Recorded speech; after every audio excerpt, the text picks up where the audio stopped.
All right, let me see. I got a couple of other questions here and comments.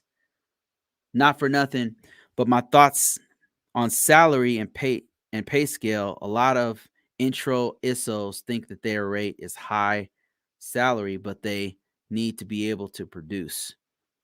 Yeah, Uber just had a major breach. Yeah, I talked about that one. I saw that one. So what happened with the Uber breach was that I don't know if you guys read up on that one. I could kind of bring it up here, but on that one was some 18-year-old hacker, some teenager hacker, I believe. It was the last news I got on it. Uh, was able to do some social engineering and ended up getting one of the staff's passwords, username, password. They got their credentials. Weakest link is the person on is the people, man. So they were able to get the username and password of a staff member, and that allowed them to log into the system. And then what they did was they had what's crazy about it is that they have multi-factor authentication. But what the dude did was once he got their password, he just kept trying over and over again to get into he kept, how like whenever you log into Google or something like that, or whatever, you do a multi-factor authentication, and it'll send it'll send a it'll send a message to your phone or whatever, and then you have to hit yes, this is me. The hacker got their username and password and kept doing that, sending this is me, sending this to their email or to their phone, and then eventually the person hit it. They hit yes, this is me, and then the person was able to get into the internal of Uber, and then so there's several mistakes. Like first of all, there the staff member should have had the education not to do that, right? So that's huge. That's one big mistake. And then once the person got in, here's the biggest mistake in my opinion, was that the inside, and you see this a lot with some systems. You've got an outer perimeter, right, which has a firewall and stuff. You have an external network. You have a DMZ network, which is like to interface with customers or whatever. Like that's where you put your, I don't know, that's where you put your web pages or something like FTP server or something like that. And then you have an inner sanctum. The inner sanctum is the internal network. And what happens with a lot of organizations, their internal network is very weak and fragile because they're like, we're protected. We have a firewall. We have a firewall. Like firewall is going to help us, No, no, no, no. A firewall does not help. So firewall is not going to help you. Like it's not going to help you if somebody clicks on a link that brings in malware. You know what I mean? So the if anything, the internal should be as hard, if not harder, than the outside, because once a person get in, that's where all your resources and assets are, is internally. So that's what happens. The hacker got in, you know, and had the internal network been secure, they would have had a much harder time getting around. They, not to say that they wouldn't have been able to exploit some stuff, but they would have had a much harder time.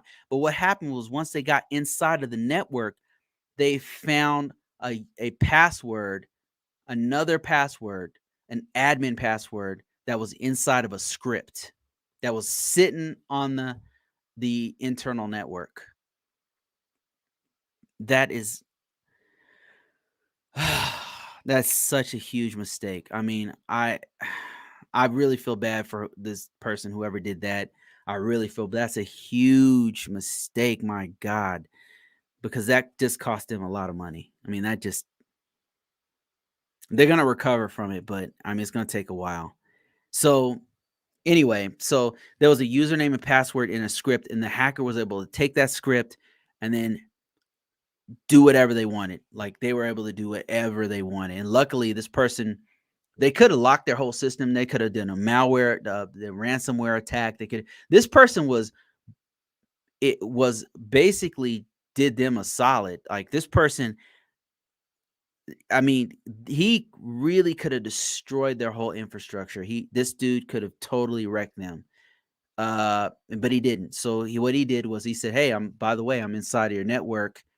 and they're like, BS, you're not inside. This is some kind of a prank, a joke. He's like, no, this is not a joke. And he showed he did a snapshot of the inside of their like cloud structure, their cloud instances or something, which he could have deleted. He could have deleted all that stuff. He could have really did damage. He could have stole customer data. Who knows, right? I mean, maybe they had that secure, so who knows? Like, probably they said that they released a note saying that no customer data was stolen, so maybe that's all encrypted and stuff. So that maybe that wouldn't have been a problem. And then I think Rockstar Games that leaked. I don't know if you guys heard about this, but that leak from supposedly the same group of hackers was involved. I'm not sure. Like, I thought it was a kid who did that over hack, but Rockstar Games got hacked. Rockstar Games also got hacked. And I don't know this one. I'm not sure like how they got in. I have not read like what happened. I think they're still investigating it. But yeah, they leaked some of GTA 6, one of my favorite games of all time, super fun. But they leaked some of the early images from the gameplay. Same groups is just claiming responsibility. So craziness. It's a crazy world. Somebody says I have a PSM, not a PMP. What's the difference between a PSM and a PSP? I don't know what a PSM is. But considering switching to cloud security, just passed the AZ900. That's cool. AZ900, for those of you who don't know, is a what is happening on my screen? All right, I apologize for this huge distraction. Let's go back to regularly scheduled programming here.